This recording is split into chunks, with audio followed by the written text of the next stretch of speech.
Live from the City of Angels, it's the MMT Sunday Evening Spectacular, where we are about to do something I've been waiting to do for a while. I love the NFL draft. I always tell you guys that I view movies like prospects at the draft. What would I draft if I were in the position to pick a film that is going to be uber successful this summer? So tonight, what we're going to do is go to the top 10 picks of this summertime movie season, and we'll discuss why I think they belong where they are. I have some surprises. Some of these films you're not going to think are as high as I have them. Conversely, maybe as low. I think we all know what the number one pick in the MMT summer movie draft is. Hello. Are you awake? Are you paying attention? Yes, it is Deadpool and Wolverine. How could it not be? Well, I can answer that, how it could not be. When we go look at the Marvel's box office. You guys ready? Did you even pay attention to how bad this was? I mean, Kevin Feige knows this number. I don't think I ever looked at it.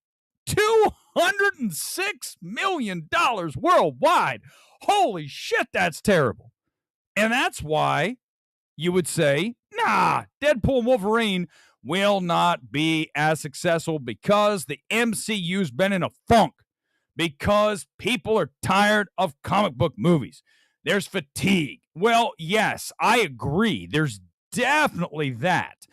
But there's one thing that will cure the fatigue, and only one thing, and that is Deadpool. When you look at this film, you're talking about obviously the third installment of the Deadpool character. We've only seen twice before on the big screen. Now you combine it with Hugh Jackman's Wolverine, and you're talking about an event, right? This isn't even MCU anymore. This is bigger than that. This is arguably the biggest MCU movie, certainly since Doctor Strange. When you look at where this film is coming into the summer, it is primed to be a $1 billion film. Now, look at the box office for Deadpool 2. Very similar to Deadpool 1. Both films finished in the 700 millions. This is 785 for Deadpool 2. But remember, that's way back in 2018. So we've had 6 years without Deadpool. Remember, we had the merger, so no longer 20th Century Fox, but 20th Century under the Disney umbrella. One of the reasons they bought 20th Century was to get Deadpool for this very reason. If there's one thing that can cure all of the MCU ails, it is Deadpool and Wolverine. I am taking this film, if not at $1 billion, in the 900 millions. Now, it's my number one pick, so we do have a problem. We're not going to have a movie this summer that goes to $1.4 billion plus like Barbie did. And Oppenheimer, if we were doing the draft last summer and we had Oppenheimer as one of the available prospects, I would have pegged that at 450, 500 million, and so would you have. So don't tell me, oh, well, I knew it was going to go 950 plus. Give me a break. Nobody knew that. We were all shocked because even Barbie, I would have pushed to 800-900 million, but not 1.4. Here's what I'm going to make a huge point. It's another key point. This is why you guys watch MMT. If not for the Barbenheimer phenomenon, neither of those films would have gone as high. I know that's obvious, but I'm not just saying a little bit. I'm talking as much as 300, 400, 500 million more because of that coupling. Like I said, Barbie, 900 million, now at 1.4. That's 500 million. You look at Oppenheimer, 450, 500 to 940. 950, that is almost 500 million. Both of these films work synergistically to pop those insane numbers, and I just don't see a film coming in here this summer like Oppenheimer and popping off and going way above, outperforming at a level that we saw last year with Oppenheimer. I'll talk about some of my sleeper picks, but it's just not going to happen. Now, pick number 2. Very obvious here, too. Despicable Me 4. as much as you may not be that interested in it, as much as you think the Minions are played out, guess what? The rest of the world would beg to differ. When you look at the number, you guys ready for this? This is just from the last one, which was not a great film. But it doesn't even matter anymore with some of these properties. Look at Apes this weekend at $56.5 million, outperforming because of the Apes franchise. That film's not great. Doesn't matter. Minions Rise of Gru, $940 million worldwide. The franchise overall has over $4 billion, if I'm not mistaken, right? Huge, insane, astronomical number. So how this film is not going to get to at least 900 or possibly push $1 billion, that is almost, you can't even comprehend how that would happen. It's going to happen. So now we're looking at two films at 900 plus million. Again, a little bit of a problem because we're under where we should be because we don't have some of the other films like we had last summer that kind of propelled that thing. But you go back and look at last summer, you look at Indiana Jones and the Dial of Disaster. Hello. You look at Mission Impossible. Again, disappointing debut, disappointing overall worldwide total. So I think that if you take some of those films that underperformed and find a film or two here that is going to pop above what a lot of you think, we might be better off than we anticipate. I think number 3 is Inside Out 2. How is it not? Look at Pixar as a brand. Yes, they've taken their hits of late, but look at Elemental. Didn't open all that well and then popped a really nice worldwide number as it went on over the weeks, over the summer. Here's the key. Everything we're talking about here tonight is incumbent on the studios making these films theatrical exclusive for as long as possible. If the studios do not do that and they put them on digital 3-4 weeks later, all bets are off on all these things. I think the safe bet, though, is the studios will not do that because they know all the kiddos are out of school starting really soon. And once that happens, you're going to start getting all kinds of families and young teens and tweens coming into the marketplace spending cash. Inside Out 2 is definitely going to be one of the films that does very well. You look at the first one way back in 14, right? 857 million. 857 on that. This film should be able to at least come close to that. Does it go past? I don't know. It's really going to be about how great the film is. With some of these films, it's going to depend on the reviews and word of mouth. For some of them, Deadpool and Wolverine could be trash, and I don't think it would matter much. It's not going to be. I trust Ryan Reynolds. If there's one thing that man is, he is full of ideas. I don't think he would allow a terrible movie to be made, especially with the Deadpool character. I don't think there's any way they messed it up. Inside Out 2, though, might depend on how excellent it is. How high can it go on the meter? The higher it goes, the bigger the box office will be. Also, you're going to notice the release dates are right next to the picks here tonight. Inside Out is out on June 13th. I always put it on the Thursday, not the Friday it comes out. The Thursday preview screenings, we all know that's when we go. So it's on the 13th of June. So that is in a good position, and it's away from Despicable Me 4. Remember, that is on July 3rd. So you need space to operate. Even with all these films that are certainly family heavy, you've got to have space. We talk so much about the wave theory in box office that if you are caught up on the wrong side of a wave that just crashed on shore, a huge movie, you are going to pay the price the next weekend. We see it year after year. Anytime you look at a film that underperformed, it's typically one of the reasons is because something was either right before it or right after it that wiped it out. Last year, Mission Impossible suffered greatly from Barbenheimer. People sat that one out and waited to see both Oppenheimer and Barbie.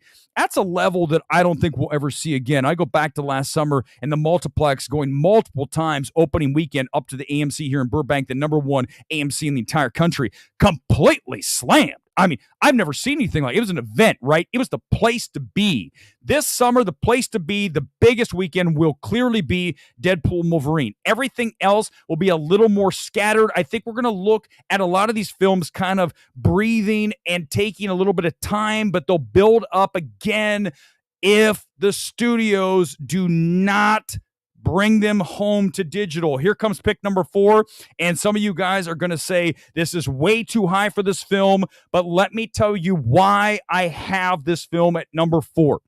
You have the involvement of arguably Hollywood's it guy right now, right? Coming off of Maverick, coming off of Anyone But You, Glenn Powell is as big as it gets, which is crazy. But I'll tell you this, I went back and I looked at my tweets, and I've shown them to you before. I called Glenn Powell being a big star going all the way back to Everybody Wants Some. Was that the name of it? That comedy, the baseball comedy. I knew when that kid, I saw him in that movie, this guy is going to be a star. And guess what? He's arrived. It's pick number 4. It's Twisters. You're going to tell me, wait a second, Weber, it's July 18th, the weekend before we get Deadpool and Wolverine. And yes, that's smart. That's a reasonable guess as to what could happen with this film, like we saw with Mission Impossible. Here's the difference. This film is trending for a younger audience. That will benefit Twisters greatly because, again, the kids are out of school. They're looking for things to do on a Monday, on a Tuesday, on a Wednesday. Remember, these summertime weekdays are as big as many Saturdays that we get in the off-peak season. Look at Christmas Corridor, same kind of thing. Everybody's off, they're going to movies. Not quite as big, but summertime is certainly number 2, and it's the longer period of time. It's multiple months, not just that 2-week-ish window within the Christmas Corridor. So when you look at Twisters, you're looking at a younger audience. You're looking at a film we have not revisited in forever, and some of you are going to say, well, Twisters was not a big hit. Yeah, guess what? Didn't have Glenn Powell. I know I'm putting a lot on Glenn Powell's shoulders here tonight, but I trust him coming off of both those films. I also trust that this is the kind of film that feels like you want to see in that premium large format. The IMAX, the Dolby, the 4DX, that's important. Now, it will lose a lot of those the following weekend to Deadpool and Wolverine. So it's incumbent. This has a big opening, but here's where the film will do its damage. That's why it's number 4. It will end up making cash for a long period of time throughout July and then into August, because August tends to taper off. We get some shit films. I do have an August film in my top 10, though. You can probably guess what it is. I'm not going to tell you yet. It's near the end. But when you look at this film, it's going to be, I think, a slow burn, and it's going to end up being the surprise hit of the summer. If I'm wrong, I'm going to be really wrong on Twisters. If I'm right, I'm going to be dead on. So give me a like. That's a risky pick. I'm taking it. Pick 5, I did not expect to have here, but based on this past opening weekend, $129 million worldwide. Kingdom of the Planet of the Apes, apparently people are not tired of revisiting the Apes franchise. And we're going to get, 5 more, I believe? That's absurd. Okay, I don't need to see any more Apes movies, especially after this mid at best outing. That said, I can't argue with the numbers. 129 million to a multiple of like 3. Let's just say that gets you well over 300 million, possibly 350, 375. That will be one of the bigger movies of the summer. Here's another film when I look at a film that could do even better than the position I have it in. This I had a little higher. I pushed it just behind Kingdom, but frankly, I would not be surprised if it ends up being above Kingdom of the Planet of the Apes. I am talking about A Quiet Place 2. Now, Day 1. 2 was the last one. When you look at Day 1, you're looking at the start, right? The origin of this story. And I like the trailers. I like the marketing by Paramount. And I think that this could be a sneaky hit. It's going to depend on how great it is. If it's just okay, I'm going to move it down. If it's as strong as I kind of expect based on the trailers, I'm going to tell you guys, I think this is going to end up being bigger than you anticipate. Look at A Quiet Place Part 2. When we go to the box office numbers on that, you've got $300 million. The first one was 330, I believe, was the final number on that. So this film should be in that $300 million range, which, by the way, is where Apes will end up. So it depends, again, on how the reviews will go for A Quiet Place 2, and will this bounce to 350, 375, or will it go down to 250, 275? If the movie is lights out, I love part 2. I think 2's better than 1. If this film somehow manages to exceed expectations, you're going to see this film climb higher up this list. Do not be surprised when A Quiet Place Day 1 outperforms. Number 7, I had higher when I looked at this film. Initially, I did not even have Garfield movie, maybe in the top 10. It was low. But here's what's changed that. This film opened last weekend overseas in a number of markets. It's already performing better than Puss in Boots: The Last Wish in a number of those markets. That's a very strong indicator this film will outperform when it finally debuts here next weekend, because everyone loves Garfield, okay? And I think the animation works on this. If the story is just generic or, nothing that is four-dimensional like a lot of these animated films that play on so many different levels, it's okay. With a Garfield movie, this is a pure younger audience play with the older folks jumping in, reminiscing about the past. I mean, Garfield was huge when I was a kid. So there's an audience that really across all of the spectrum, from the very young to the very old on Garfield. And as long as it is serviceable enough and entertaining enough, I think this film is going to be another film that you got to watch as far as an outperform. I know what you're shouting right now. You're shouting at me, why have you not selected the film that I have higher than you have? Why are you not selecting Furiosa yet? Because I have some concerns about this film. I think Warner Brothers has major concerns about this film. Look at how they're rolling it out, right? They're rolling it out slowly. In other words, letting just the right people see it. And then they're going to go to Cannes. And then finally, we're going to get it next weekend. But what that tells me is that when this film is seen by the average person, they might, actually will say will not, be as high as these early reviews are. Now, here's another problem that Furiosa has going for it. It already has that anti-woke thing going against it. Just look, read the tweets. There's a lot of stuff going around about, look what you did again. You got rid of Max and you brought us a female. It happened again. People don't like that, okay? That will affect box office. How big will that be? Don't be surprised if it's more substantial than you expect, because I have a feeling it's going to get them. It's going to bite them in the ass. And when you look at the film, go back to Fury Road. When you think about how much money that movie made, I think you're all going to say 400, 500 million. No, $379 million on Fury Road. And that was very similar release, May 15th, 2015. And that's obviously in the heart of movie going back in the 2010s to 2020. You're talking before COVID. You're talking about these movies were doing really crazy numbers. Joker, $1 billion, all these films. And this film couldn't even get to 300 and 400 million. So how is Furiosa going to get to 400 million? I don't think it's even possible. So I think the best case scenario for Furiosa is 300. The worst case for Furiosa could end up being in the ones. I mean, it really is. You talk about a wild card. When you talk NFL draft, you talk about a player who has a ceiling, right? A floor and a ceiling. How high can this go, and what's the lowest floor? This has the highest ceiling. I think Furiosa could outperform. Actually, the highest ceiling here is Twisters. I think Twisters, without question, highest ceiling. But the lowest floor of these films is going to be Furiosa.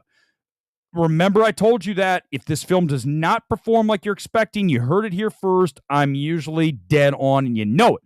Okay, here we go, and we'll go to your comments right after this. I got a ton. I tried to get Gone Girl to produce, and I couldn't figure it out. We'll get it figured out. I'll try to do it tonight. Alien Romulus is our number 9 pick. It is the only August release that we have in our top 10. You go back and you look at the last Alien film, Covenant.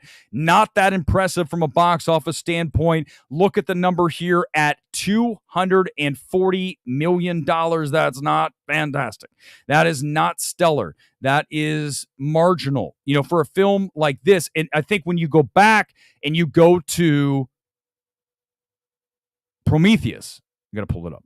Look at this. This was 400. So you see, that's a huge difference. And that's 400 in 2012 money. Okay. So that was a bigger film than you even imagine. I love Prometheus. Prometheus, one thing I always say, and I'll say it again here tonight if you miss me say this, that if you have Covenant ranked ahead of Prometheus, honest to God, you need to stop. You need to get out. You need to stop watching movies. You need to stop talking about movies. You need to really, honestly excuse yourself from the conversation. That it's not a fucking contest. I mean, it's not, guys, it's not even something we can debate. It's like literally not, again, back to the first round, one punch, two punches, bang, it's out. Prometheus destroys Covenant. So when you look at Romulus, I am with Feed. I have a lot of respect. I have a lot of hope in what he's able to do with that franchise. I think it's going to be bloody. It's going to certainly be nasty, gory, and I think that's what this franchise needs. It needs to go back to, as we just saw the re-release here weeks ago, Alien. It's got to go back to that feel. It's got to go back and just kind of bring it back to something very small. Remember, I always talk about like a sequel. Everyone wants to make it bigger. Look at a Scream 6. We'll go to Manhattan. Why all these random characters and bullshit that happens makes it worse. I want to contract. I want to bring things back down. I want to bring the scope back to another crew, very much like Alien. We're essentially remaking Alien with some twists. That's it. 2 aliens, maybe. You know what I mean? Not much. We're not doing too much with this film. But I think that this film could end up, again, with a higher ceiling than a lot of people anticipate. You guys ready for pick number 10? First of all, I'm going to let you guys guess what pick number 10 is. It is not what you think it is. You're all going to, I'm not going to say what you think it is, but right now, come into the comments and tell me, no question, Luis.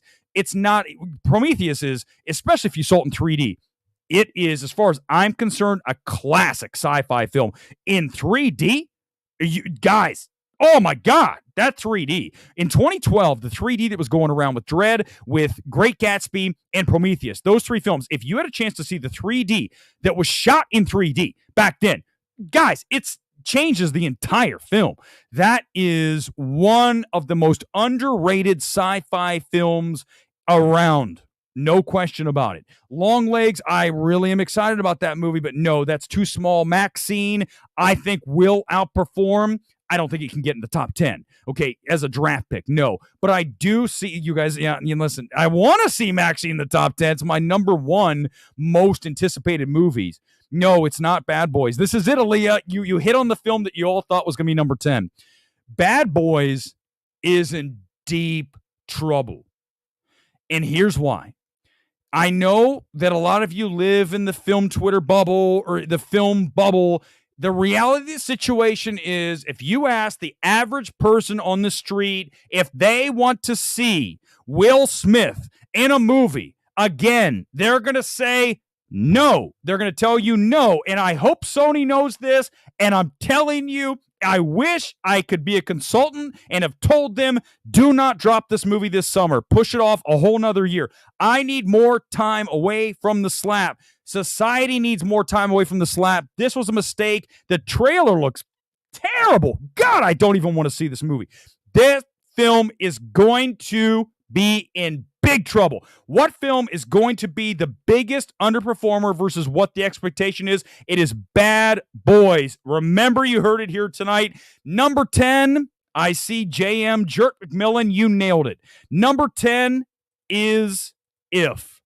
And listen, it's a lot of family movies that I've got in my top 10 because the summertime is all about kids out of school, going to the multiplex with their parents, with their friends, and a movie like If with Ryan Reynolds, right? Getting ready for Wolverine and Deadpool Wolverine. You know that people are excited to see him early, starting this weekend. I'm telling you, I'm seeing the film on Tuesday. We'll do a reaction stream Tuesday night on If. The film is very good. I think If is another one of these films that is going to climb that top 10. Watch out for that film. So I think when you look at my top 10, I think it's very strong. If I were to listen, if you were to rank these films, I don't think you could have them too far off. You would probably, I'm willing to bet, you're all going to come in and say Twisters is too high. But I explained to you why we're taking it where it is. It is a big film. It's going to be on the PLF screens. People want to see it that opening weekend. And then it will do business with the young kids, the same one who went to see Anyone But You. They want to see more shirtless Glenn Powell. Who doesn't want to see more shirtless Glenn Powell? Of course we do. We all do. I don't even care what Bad Boys Competition is. It doesn't matter, Coach. Here's the truth. People do not want to see Will Smith. I don't think he gets it. I don't think anybody gets this shit. How do people not understand in Hollywood that what happened at the Oscars with Chris Rock was arguably a career detonator, not just something for a little while, for the rest of time? And you're going to put him in a movie with Martin Lawrence again? And we've already done this shit. The last one wasn't great. I got to sit through another one of these with a tainted Will Smith that no one even wants to see again, and you're telling me this film is going to do well? I will tell you the opening weekend, if that film does well, I'll come on the stream and go, oh, well, I guess. But I'm telling you guys, ask your friends. Ask people that aren't connected to film, that don't know much. Do you want to see Will Smith in a movie? They're going to say, no. No. More people want to see Will Smith slap people. John, listen, yeah, we would like to see Sydney Sweeney, but it's Glenn Powell. You got to think of the ladies, John. Right? You got to think. We can't just think about the dudes. The dudes want to see Sydney. The women want to see Glenn Powell shirtless in his hairy chest. Okay?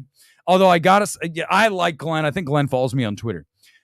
Glenn is jacked, but I don't think Glenn is all that tall, which is okay in Hollywood. But I'm just saying that if you're looking for Adonis, it might not be Glenn, but he's a good-looking dude. How can you not think he's like... I like him, too. He's got a good swagger to him. Todd, Twister's definitely not too high. 1996 original was a huge hit. Nostalgia involved in Powell. Thank you, Todd. And Todd's a smart guy. Read his... Todd, put in here your website or your Substack.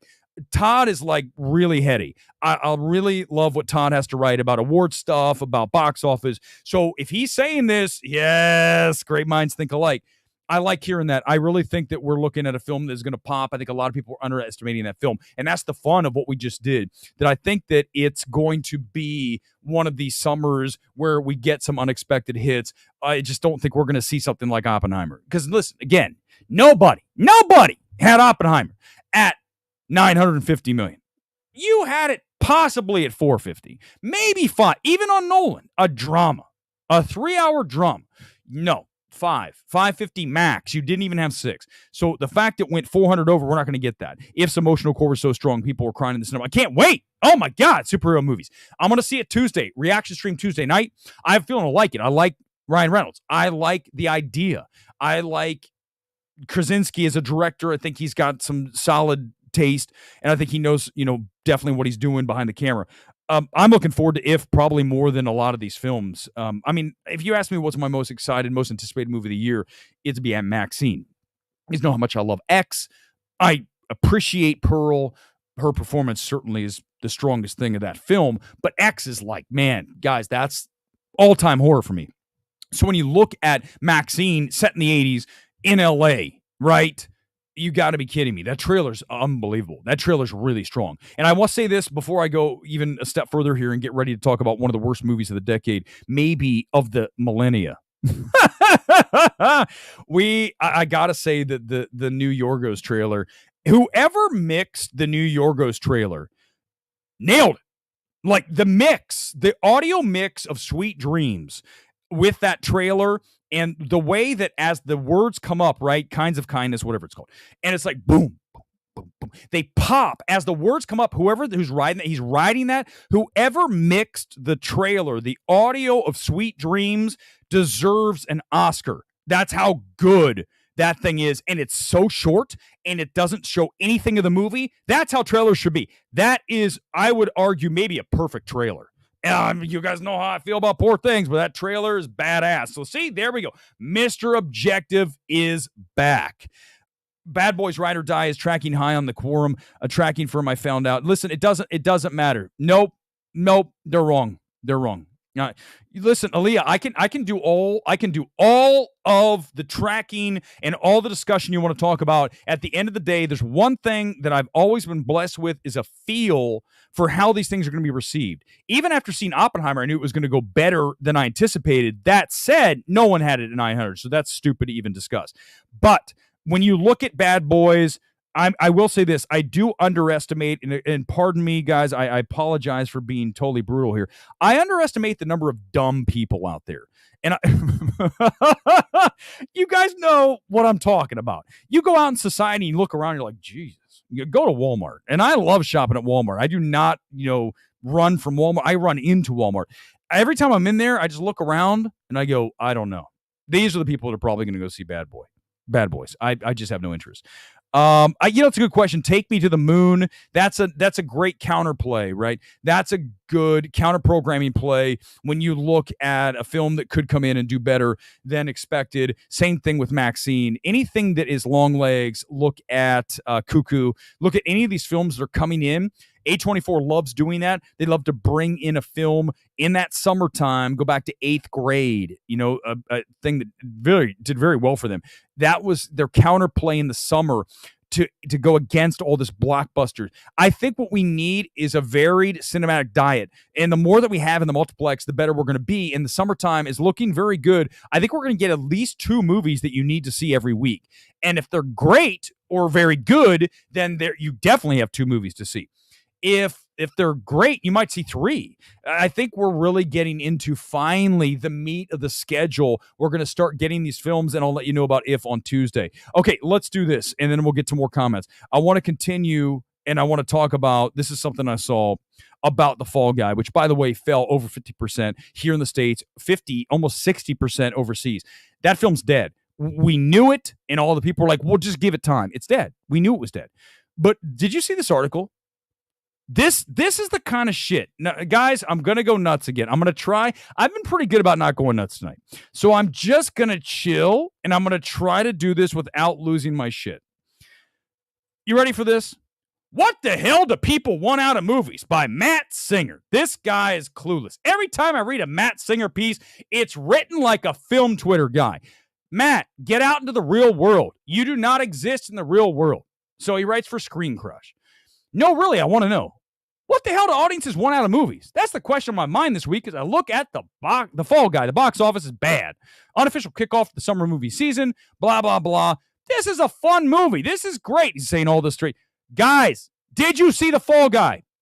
The Fall Guy is not a good movie. Why are you going to bat for The Fall Guy, Matt Singer? Do you not watch enough movies to know The Fall Guy is by no means an outstanding, hilarious film? It's not even in consideration of those 2 things. So what do people want? They want good movies, Matt Singer.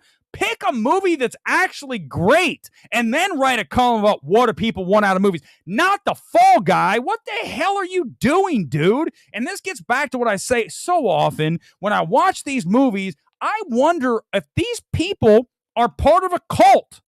How can you not watch The Fall Guy and know that this is not 4 Hall H jokes? The running gag of the unicorn for an hour.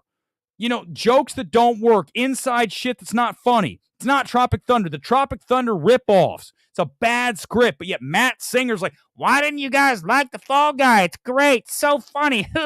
Matt, you absolutely scream, I have no fucking idea what I'm talking about when you write an article like this. It's just that simple. But yet, Matt Singer's the learned screen rant guy. He's so brilliant. Like all of our film Twitter people that are put on the ledge, put up on the perch. Like our boy Sean, I have not a fucking clue fantasy. And who else? That Beergy, whatever his name is. That guy. All the Jordan Hoffman, all of the New York chin-stroking knobs, they don't speak for anybody, and add Matt Singer to the list writing a stupid article like this. Good God. going to bat for the Fall Guy like it's a good movie. All right, I did get a little angry. Sorry about that. I mean, come on. We want stories you can relate to, not a movie about making a movie. Isn't that true? Fall Guy felt like a Netflix B-rated script.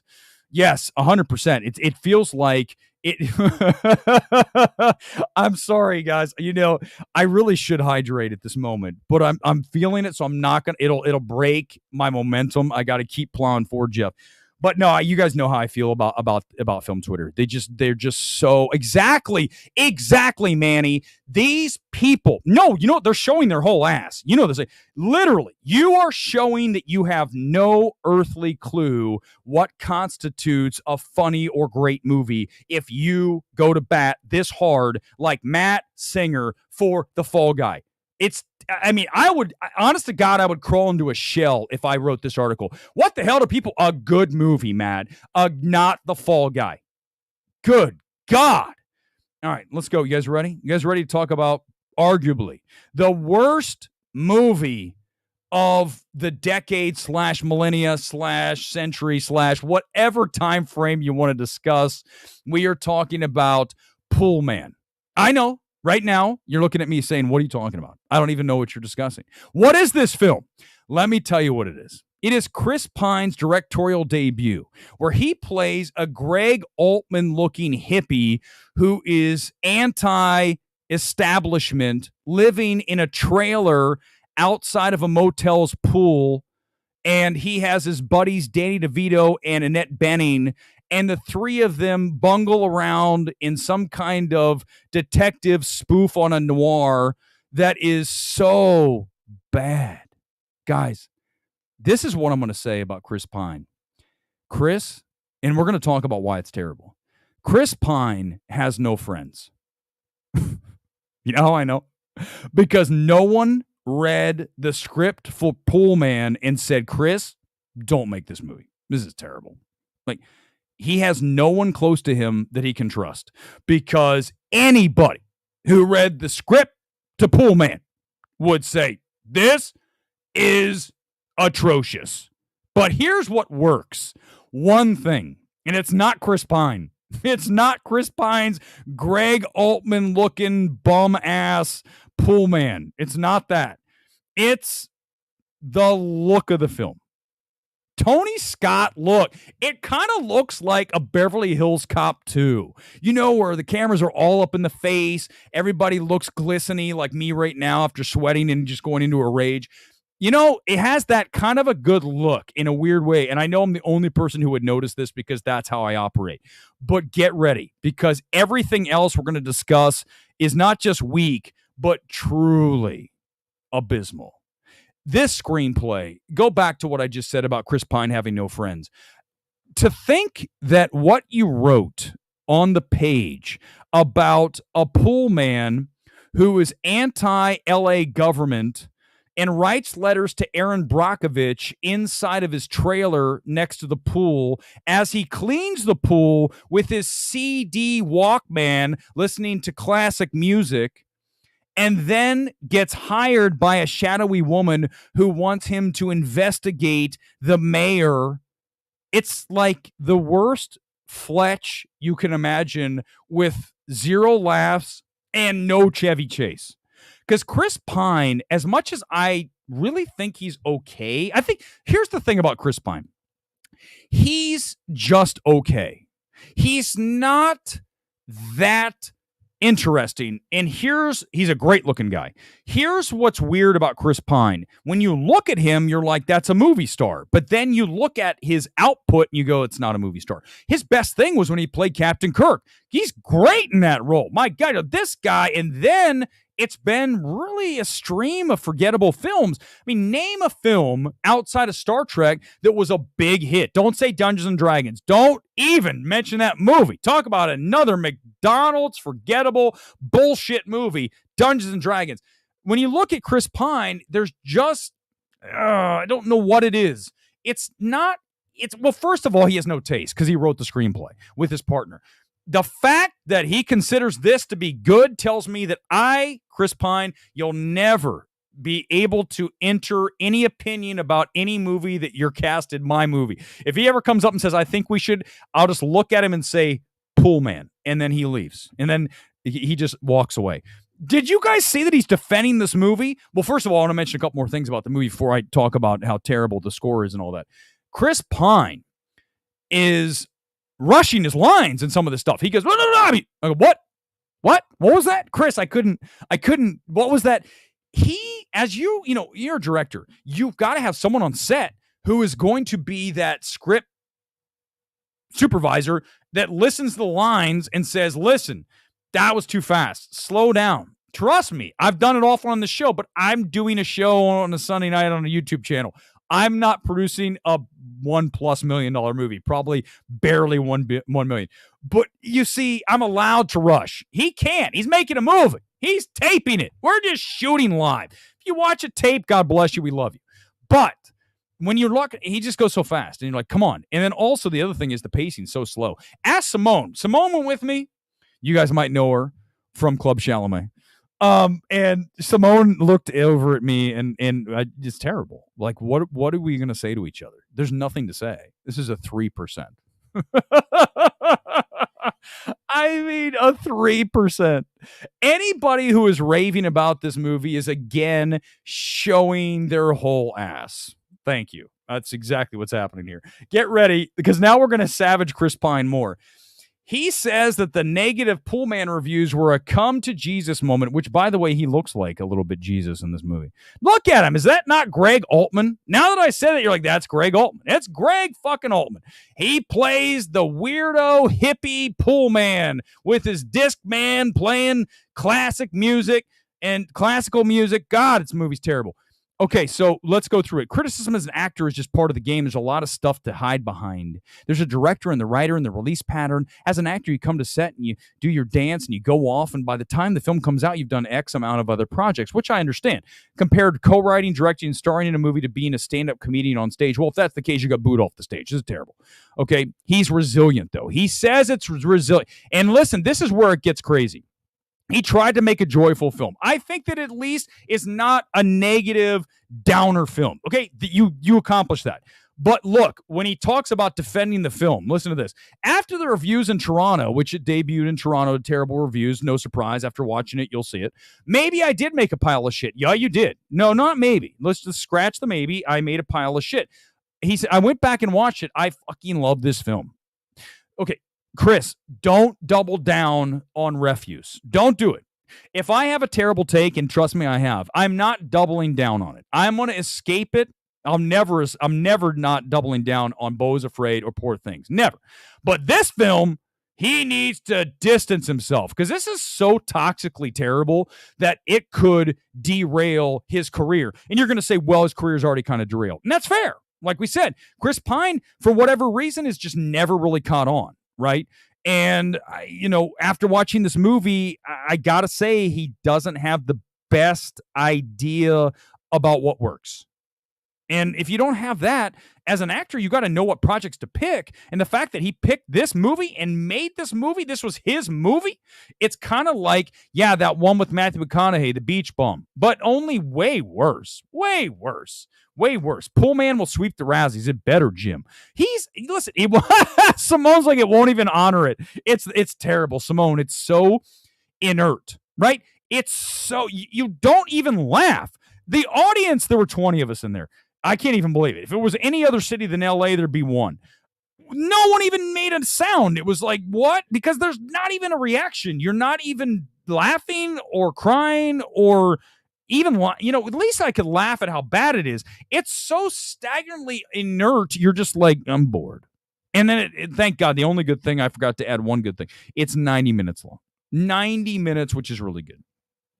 I can't discuss Poolman much more. It's so terrible. 17%. Hold on for a second. It's at 17% critics. Now you're going to make me go and savage a couple critics, because whoever recommends Poolman is over. Here we go.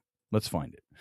Where is it? No, God, it's not even going to be. It's got to be so. There it is. 17%. Who thinks this is good? Holy God. Get ready, guys. We're going to destroy somebody here in a second. Rex Reed. Hey, I told you guys that if anybody, I think I'm the modern day Rex Reed, and look, 0 out of 4. I love Rex Reed. I am 100% the new Rex Reed. I will take that. Matt Zoller Signs, who typically is definitely one of the film Twitter, oh, I'm so learned. 2.5. 2.5, Matt? 2.5 out of 4. God. Okay, this one's just negative. New York Times. 2 out of 5. That's too high. Give me a positive. Come on, baby. Read all reviews. Let's go. Give me a positive, negative. Oh Lord, Katie Walsh. We've had troubles with Katie before. We've had issues with Katie before, haven't we, guys? We have. We've definitely brought her name up before. She was the one. Can I just mention this about Katie Walsh? And Katie, if you're watching this, go ahead and own this because it's true. I don't spin bullshit. It's truth. When you wrote your review for that Charlize Theron Netflix movie, I remember this because someone specifically sent me the review. And you in your review said, this movie is to be celebrated because it's a black female director, and that enough is to say it's great. You literally said as such. That's never enough. That's never a reason to recommend a movie, Katie. Never. Not in the remainder of time will we ever say a movie is great because of the skin color of the director. I don't care what it is. It doesn't matter. So don't put that in your reviews. That's total propaganda. Just shut up and review the movie. Can you imagine if I wrote it? Oh, I know I can't do it with a white guy, right? Imagine if I said this movie is great, and I think what makes it even better is the fact that it's a white male. You guys, oh my God! But you can do no, Katie. You don't do that. You don't say the movie is an achievement, and oh my God, it's a black female. It's great. We definitely want that, but that's not why a movie is good, Katie. It never has been. It never will. We will never say a movie's good because of the skin color of the director. That's pathetic. And Katie, that's really, you need to seek help when you talk like that. It's really, really weak. Really weak. But this is weaker. 2.5 out of 4. Sort of the physical, emotional, and spiritual embodiment of L.A. I don't know where you hang out, Katie, in L.A., but none of the people in this movie is anybody I've ever met. You must hang out with a bunch of cretins and losers because those are the people in this movie. A bunch of bumbling losers. Earnest, silly, and a little ridiculous. But insistently, charming if you decide to surrender. I surrendered, Katie. It's terrible. Katie is truly, this is one of the worst reviews ever. Although it's only 2.5 out of 4. Edward Douglas, 3.5 out of 10. That's still too high. F. Lucas Moore, Poolman is a movie that fails to be believable in any way despite its very talented cast. And F. I gave it a 3%. I wonder if Katie Walsh did an interview with him. Let's find out if he... I'll bet she did. I'll bet she did do an interview with Chris Pine. That's what happens. Katie was like, I'm going to interview Chris Pine, so I'll say the movie's pretty good. Good job, Katie. Way to do it. Way to be shill. Way to shill out. Listen, if I had an interview scheduled with Chris Pine afterwards, I'd cancel the interview. I'd be like, it's over. We're not doing the interview. Unless he wants to talk about how terrible this movie is, we're not going to do this shit.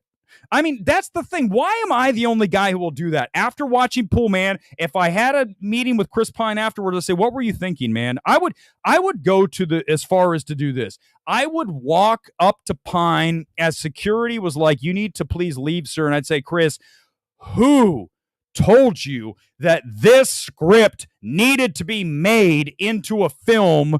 Because whoever it was who didn't stop you from making this, they're not your friend. You have no friends. And I feel sorry for you because you just made one of the worst films of the decade/century in Poolman. And then I'd be dragged off. But no, Katie's doing an interview with him probably. Oh, Chris Pine, you're so dreamy. Oh my God. No, Rex is awesome. Rex, I love Rex Reed. All right, get ready. It's our shill of the week, everybody. You guys ready for our shill of the week? Here it comes. We're just railing on critics. That's all we do. Yeah, that's all. Maybe I'll see some of them on Tuesday at the If movie. I hope I do. Listen, if they ever want to say I'm right there, I'll be like, you guys are terrible. I'll just tell, you guys are terrible critics. Nobody listens to you. And there's a reason why, because you said Poolman was good. This is not acceptable. This is really, really bad. Okay, here we go. Here's our shill of the week. Any guesses, everybody? Who's our shill of the week? Everybody, you have 5 seconds to come in. Who is our shill of the week? He is a former winner of the shill of the week. He is one of the biggest shills. A man with so much energy. Everything's always energetic. Oh, I'm so energetic. Who am I talking about? Oh, sorry, Rachel Leischman. Oh, there we go. So she did. Okay, here it comes. Everybody, come on in with the shill of the week. It's not Brandon. Oh, shit, I just said it. I was going to say it's not Eric Davis. Ladies and gentlemen, it's Brandon Davis. Or BD. He's so cool, he just goes by BD. Of course, I did go EW, and I got a lot of talk. You're not Entertainment Weekly. What's wrong with you? You're not Entertainment Weekly. How dare you? Even though your initials are EW, you're not Entertainment Weekly. Stop trying to pretend you're Entertainment Weekly, Weber. Okay, that's exactly why I did. Not my initials. Okay. Here's our boy, Brandon Davis. There he is. There, you guys, if you've never seen him, he's also, I guess, a professional wrestler. There he is.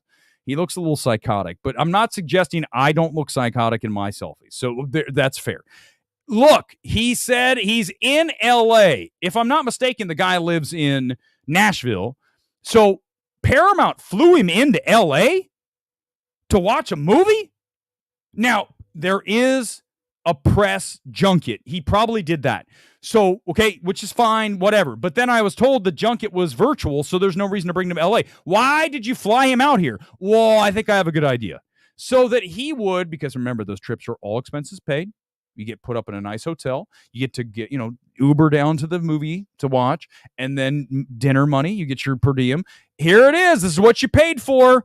If movie's fantastic, heartfelt fun, Kaylee Fleming, Judith is unbelievable talented. Ryan Reynolds charms through it. By the way, I feel like every stream I do, I charm through it. Michael Giacchino knocks it out of the park with the musical score. First of all, if I ever say that the musical score is great, you can punch me in the face because we just say score. The score is really one of the standouts of this film.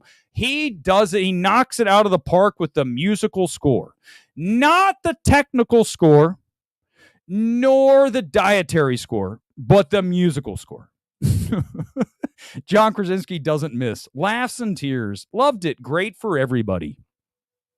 It's, first of all, he's just a very boring writer, isn't he? There's nothing interesting there. Nothing. It's very much like what you would spit into AI. Please tell me some good things about a movie. It's great. He's talented. It's fun. And he's charming. Actually, I'm sorry. He charmed his way through it. Brandon Davis, again, ladies and gentlemen, he's always going to be one because he doesn't ever help. Remember, I'm definitely a charmer. Listen, the funny thing about, remember, this is the same guy. Brandon Davis is the same guy, everybody, who said that I already forgot the name of the movie. Remember the one that was amalgamation of all these other movies, terrible, so overrated. The one with the kid and it had John David Washington. What was it called? The one from last year, the sci-fi movie. I honest to God forget the name of the movie. He called it the best sci-fi movie ever. The creator, thank you, Gone Girl. He said it was didn't he say it was like the greatest of the century, the greatest of the millennia? That guy, he's a total shill. He is a total shill. He can't even, the thing is these people can't run from what I'm saying. How is he going to defend himself? You can't call me a shill because I'm going to show you a tweet that says this movie's death. This is the worst movie of the decade. Bo is Afraid. Remember, Back to Babylon. Flaming disaster. Holy shit, worst movie I've seen in forever. He doesn't have one of these tweets. None of these guys have these tweets because they don't have any balls. They all are like, I don't want to make anybody angry. We can't be mean. We be mean to Weber. Weber's an asshole because he says the truth. He says things that you shouldn't say, like Katie Walsh shouldn't be writing that stuff in interviews or reviews. He should talk about the movie. She can mention that. That's not why. Imagine if I came out of a movie. I come out of If the other night. Yeah, and If was great, but I'll tell you what we really need to celebrate is the fact that John Krasinski is a white guy and he directed it. It's amazing. I mean, why would I ever bring up the race? I have never once brought up the race or the sex. I said the movie's great. After Sun, great. Charlotte Wells, female. Don't care. It's a great film. Look at, go back to Rose Glass. Look at St. Maud and then the last one. Already forgetting the name of it. When you, Love Lies Bleeding. when you look at these films, they're great. I don't care it's a woman director. I would never even say that. Imagine in my review, I said, listen, guys, it's good, and I think what makes it better is a female director. What? What are you talking about? Who are you? Is your brain broken? Because clearly by you saying that, there's something wrong with you. Like, I don't know if you've been indoctrinated. I don't know what's wrong with you. And I'm not even the anti-woke guy. But if I ever hear someone say, this movie was great because it's a woman. What? Why'd you just say that? You didn't just say that. You did? Why did you say that? Can you tell me? Why? There's no reason you think it's the right thing to say? Well, that's pretty pathetic. But that's okay. Go ahead and keep doing it. Keep doing it. No, I'm going to say a movie's great because it's great. When I came out of Fruitvale Station, I didn't say it's great because it's a black director. I said Fruitvale Station rocks. I love that film. It's perfect. And it had nothing to do with the fact that Ryan Coogler's black. It's so dumb. These people are so broken. I can't tell you enough that I'm doing it again. I talk about it every stream. If you are that kind of person who thinks like that, I'm telling you, you're mentally disturbed. That's not normal. It's not normal to do that. You talk about a movie, you talk about a person, you don't talk about that. And I'll tell you what movie did that very well was the movie with Zendaya and John David Washington, the one that's written by Sam, what's-his-ass from Euphoria. He's got lines in there talking about that. What if it was just a guy rather than a black? Why are you guys doing it? And Katie Walsh does that. It's what they do. They all do that. It's exactly, Gone Girl. It's not. If you ever say a movie is great because the director's black, the director's a woman, the director's a trans, it doesn't matter. Stop doing that shit. You look pathetic when you do it, and you just know that. If no one tells you, watch this and remember I told you that. You're pathetic for doing that. I'll never do it. And if you do it, just get better. Do better. Stop being a virtue signaling wuss. It's pathetic. It makes you look weak. And I guess if you want to look at your friends like that, look at me. I'm a virtue signaler and I'm so great. Yeah, to your nerd-ass friends you are. To the rest of us, we look at you as you're pathetic. Just remember that. God, I did it again. I didn't want to do it. I just wanted to have fun tonight. And then I have to talk about everyone making everything about race. You know, I mean, why? I know the white guy says this, but seriously, can't we just get back to people having value as human beings instead of it's race? This person's great because they're trans. I don't care. Are they talented? I don't care if they're trans. Are they good? I don't care if it's a woman. Is she talented? If a man, is he good? Come on, man. Let's stop doing this shit. Don't do it, man. It's pathetic. I'm never going to do it. Sorry, guys. I don't know what to tell you. It's never going to happen. It's never going to happen. Tonight's kit, could it be Arsenal? Could Arsenal win the Premier League? Possibly. They are 1-up right now, correct, on Man City, but I believe Man City has an extra game. If I got to look at the table, I got to look at the fixtures. But I love this kit. It's one of my favorites. I told you guys, if you can go out and buy one, if you just want to do one thing and you want to make your life better, go out and buy an Adidas authentic kit. This is the real thing. This thing, the fabric on this, I can't listen, trust me. It will fit like a glove, and the fabric, I feel like a king. I know this thing's crazy. I get it, but that's the beauty. I will walk into a screening wearing this while the other guy's wearing a black t-shirt that says Marvel. And I'll be like, who's the man? Me. I just came from the gym. Not you, schlubby boy. I'm the man. That's what I like to. Oh, do you wonder why Weber gets attacked? It's fine. I don't care. It's all good. Exactly. It doesn't, if you don't like Obama, it's not because he was black. It's because you didn't like what he did, his policies. No, I don't even understand that. If you don't like Trump, it's not because he's white. You don't like Trump. I mean, I don't understand that whole thing. It's so stupid. That's what it is, Brett. Sorry. So they have a game, then they're probably going to win. They should be able, they play Tottenham, don't they, on Tuesday? It'd be fun. That's it. Listen, what if Tottenham could play, ruin it and get Arsenal in there? That'd be great. I'd like to see that. Man City has too many titles lately. It's like, come on. All right, let's go. I think we're going to do open comment. Do I have anything else? Oh, nope. I do have something else. Sorry about this. Let's do it. Let's talk about Roger Corman. Because, when he passed last night in his 90s, was he not 98? You can't understate the importance that man had on this town. You look at a guy who produced 500 plus films. Yes, they're exploitative. Okay. Many of them, he'll tell you that. Okay. But they served a purpose and they helped push cinema forward throughout, going back to the 50s, 60s, 70s, 80s. I know so I go back to my first Roger Corman produced film. I remember being very young watching Death Race 2000 going, this is insane. Like, this movie's like glorifying violence. It has no problem with that. And it's just weird. And I remember watching Death Race 2000 going, man, this is dangerous. Now, I understand go back, and that's why I talked about, the TV glow. One of the things that film does very well is when you're a kid and you watch something, it's much different than when you're an adult. But as a kid watching that film, I remember thinking, wow, this is interesting. This is different than anything I've ever seen before. Also, another little horror film that I love. I like Piranha's pretty cool. I love Humanoids from the Deep, another one he produced. That's a cool film. I think Scott Baio's in that. Isn't he? That's a cool little B film. All these B movies, right? He made Little Shop of Horrors. There's a great documentary. In fact, I'm going to pull him up. We're going to listen to little Roger Corman here tonight if you never listened to him. It's a really good documentary. I watched the entire thing last night, kind of to remind myself what this man brought to the table. I think he also brings a great joy when we listen to him talk. You're going to see what I'm talking about. But Corman made Little Shop of Horrors in 2 days. He made a movie in 2 days. And one thing that he was famous, and you go watch this documentary, he'll talk about it. He says, just do it. Don't think about it. So we talk about it all the time on MMT. You don't see me. I mean, this show, honest to God, if we redid the show from the start, it might be a totally different show. Because, I mean, yes, the top 10 will be the top 10, but I might even say different things because it's live, and that's the beauty. I even though I'm not saying it's always right, trust me, it's not. Sometimes we go too hard on things, too not, but it's live, and that's what he was talking about. Just go. Don't overthink it. Just do it. Here he is talking about what he hopes his legacy is, the late Roger Corman. I don't know exactly how to sum up my career other than the fact that I would think of myself as a filmmaker. I've done everything from being a messenger at 20th Century Fox to being a truck driver on location to being a writer, a producer, a director, distributor, even a sometime actor. So I would think I'm somebody who has worked in all areas of motion pictures. I would hope that I've contributed something to the American film industry, and I've had a great time doing it. I've been around a long time, but there are still a few productive years left.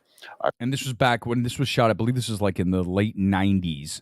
So, I mean, listen, again, the impact he had on this town and how many careers he started. Scorsese, Ron Howard, Jonathan Demme, on and on. I mean, he had so many guys come and work with him and then go on. Joe Dante. They went on to do other things. And if you look at you talk about bringing it back to what we talked about at the beginning of the stream, talk about NFL draft, you talk about coaches in the NFL, you talk about the coaching tree, guys who were coaches under like a famous coach, like Bill Walsh. You look at Roger Corman, if you were talking about the coaching tree of Corman, it's insane. I mean, like I said, Scorsese for starters. So yeah, we lost a good one, and certainly someone whose impact is still felt in Hollywood today. One thing he says in that documentary that I think is important, I didn't play it, but you guys can go watch it after the stream. It's only an hour long. It's really nice. It's got a bunch of different voices, Scorsese, Howard, Demme, and a bunch of people just talking about what he meant to their career. But when you look at what he talks about how there's this importance. Everything's placed on these tent poles, on these blockbusters. And this was back in the late 90s. Now we're still there. We haven't really moved too far off that. We do get some things, but the theaters, the studios just don't seem to want to take risks. And I think that's what he did. Even if they didn't work, he'll tell you his message was just do it and let it go. And then that's all you can do. And I talk about that with this stream and this just channel every time I do it, is that you just do it and you let it go. I mean, I'm not going to sit here and rethink it and redo it. It is what it is. And we go. And I think that's what Roger Corman was really great about, is being able to move quickly and make decisions on the fly and not overthink things. I think a lot of people overthink things, and that's really problematic because it really it messes up your life. Glad to see you get Coppola and Scorsese latest films before we bet. Yeah. Did he get to see Megalopolis? I can't wait to see that because of who directed it, obviously. Even if it's kind of a mess, I don't care. Hey, John, thanks. Appreciate it. I'm about ready to head to bed myself, so it's all good. Battle Beyond the Stars, that's another one of his very famous films, right? It is insane, right? Death Race 2000 is crazy. And it's funny because here's the deal: is that when I remember when Corman passed, I went back and I started looking through the filmography, because you forget, and all of a sudden, how you forget things in life, and then all of a sudden something's presented and you go, oh my God, like all these memories come flashing back. That was me. I remember watching that movie at my friend's house, and I remember watching it going, my parents would not let me watch this. There's no way that I could watch Death Race 2000. And it was mega violent and exploitative and all those things that you'd expect B-movie, everything that the Roger Corman movie is. And I just remember, I'll never forget, because of now you go back and you have that memory, and now it's in there. It's so far back in the recess of my mind, but there it is. There it is. All right, guys, I think we're done. That was fun. It's over an hour. And if I missed something, let me double check, make sure I didn't miss anything. Got Shill of the Week. Apes did well this weekend. We talked about that this morning. 56.5, 129 on the worldwide. That's strong. Fall Guys over 100 million worldwide, so that's decent, but it's still going to lose them a ton of money. At least it's 100. But, I mean, listen, it's got to get to 350 to make any money. So it'll do okay on the streaming service and all that stuff. But, yeah, anything else I missed, we'll try to get to. I want to mention this quickly, MMT Must See. This will be quick because I'm going to get out of here. LUCE. I've mentioned the film before. I was just somehow it popped into my mind today. I think it was The Score. 2019, Kelvin Harrison Jr. I've talked about that film before. Really good film. If you've not watched LUCE, what I love about LUCE, without giving anything, it's one of those movies. It's very open-ended, and I think we need more of that. We don't need definitive films. We need a movie to end and just kind of like let you decide for yourself. You don't need to spell it all out for the audience. So I think that's our MMT Must-See of the week. And then we're back on Tuesday for If. I'm looking forward to the film. I really am. Maybe Brandon Davis is right. I don't even know. Quick super chat before we get out of here. Another movie that seems promising this summer. Yeah, Beverly Hills Cop. It's not. It's on Netflix. Oh, you know what? Wild man, why did you have to come in here and stir me up? I'm done. I was done with the stream, and now I'm not going to do it. I'm going to save it for next week. We'll hammer. If Beverly Hills Cop 4 was in theaters, I would put it in the top 10 for sure. I'll put it ahead of Bad Boys. So whatever. What's Bad Boys even called? For Life? Exactly. It's done. It's over. Netflix is the worst, and cut the cord. Get rid of Netflix. Send them a message. We want movies in theaters. I'll see you Tuesday night for If. Back here, MMT. I have a feeling I'll like it, but then again, I said recently there was a movie I just said I'm going to like it, Fall Guy, and then I came out and said, it's not good. So I hope that If is as charming as our Show of the Week said, as Ryan Reynolds charms his way through the film. So if that's the case, then I'll like it, although shills are rather unreliable. We'll find out Tuesday night, live from LA. Peace. See you next time. Out!